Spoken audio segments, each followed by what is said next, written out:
Welcome to YWAM Tyler's audio podcast. Thank you for joining us today. The next few episodes will be dedicated to our Inspire Worship and Missions Conference. As Youth with a Mission, we are thrilled to put on this free conference for the body of Christ.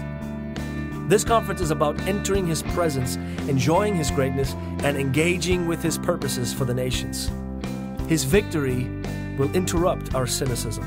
His glory will interrupt our mediocrity, and His presence will interrupt our complacency and bring hope and inspiration for the future. Jesus is truly winning in the nations.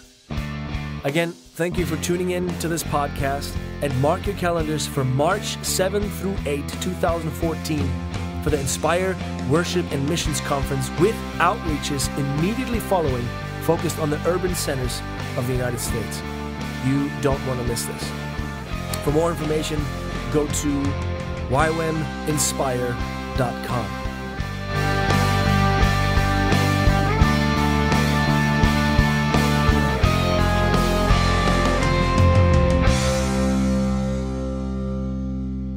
When I was 20 years old, on a Wednesday afternoon in the middle of June, I was out in the middle of the Caribbean. I was praying because a group of 5 of us guys were going island to island evangelizing. And the Lord gave me a vision, a picture in my mind, a movie. And it was waves of young people going from everywhere to everywhere by the millions. I was amazed. God spoke to me in my own mother tongue. I was a body surfer. When I was a teenager in California, I loved to go out surfing. And all of our guys that I knew well, we knew the 9th wave was the big one. And so there's another group, they thought the 7th wave was, there's another denomination. But in our world, 9th wave was the big one. You wait for it, and then you get the big ride. So when I was seeing these waves, and before they became waves of young people, I saw waves, and God got my attention. He loves to talk to you in your language, in your mother tongue, in your life. And I counted the waves. I just automatically did it. But it didn't stop at 9. It went 10, 11, 12. And until it became a wave over every continent, I could see it like a topographical map. Every continent in the world, only it was now waves of young people sharing the gospel of Jesus Christ by the millions. And God has been bringing that to pass. I'm watching it. People often ask me, we've seen over 5 million in YWAM, short term. But there are millions that have gone out now of young people because the lid is off and young people are going. And it's not come to what I have seen yet.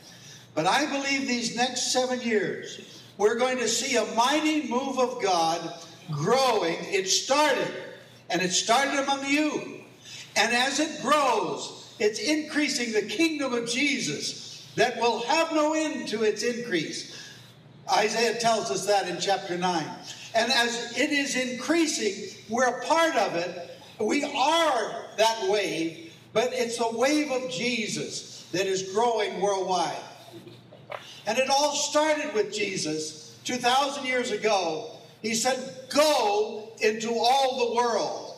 Preach the gospel. Tell the gospel. Proclaim the gospel. Communicate the gospel to everybody in the world. The gospel is always the same, but the change is in our methods, in the ways we do, in where we go, how we go, when we go, and with what group we go, and so on. But we must go into all the world. And go, you can't stay and go at the same time. It means a change of location. But he not only said we're to reach every person, we're also to reach the groups, but in a different goal. A different way. In Matthew 28, Jesus said, I've been given now all authority in heaven and on earth. Now we need to understand, how could he be given that authority at that time?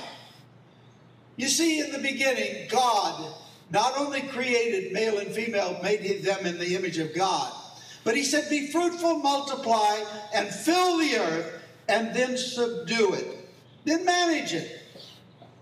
And he gave us what we call the dominion mandate. Not only just over ourselves, but over nature itself, over the animals, over the fish, over the vegetation.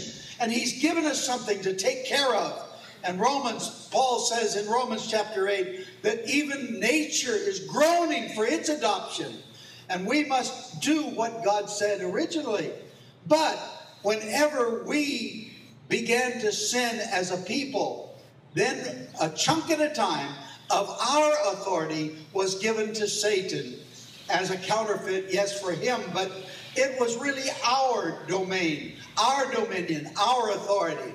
And when that happened, as a result of that, we see that Satan took over more and more and more of this world, and he began to destroy all kinds of people, plus even nature itself.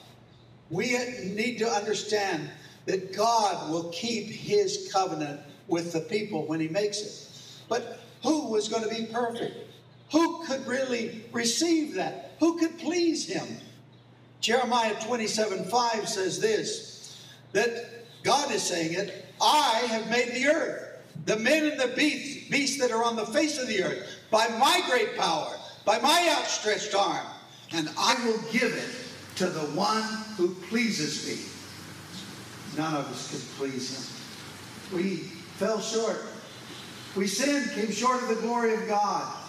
But there was one, only one, that had a perfect life without sin.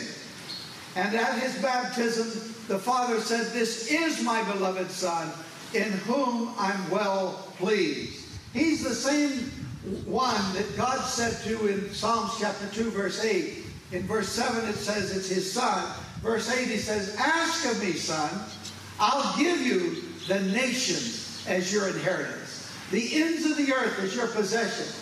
And so when he was crucified, dying for our sins, taking our place, forgiving us so that we could get back what we had lost. And if we can move in that power, then we do so in obedience to him with the anointing of the Holy Spirit. Now, as we do this, Jesus was not only perfect, but he died, went to hell, took the keys of death, hell, and the grave.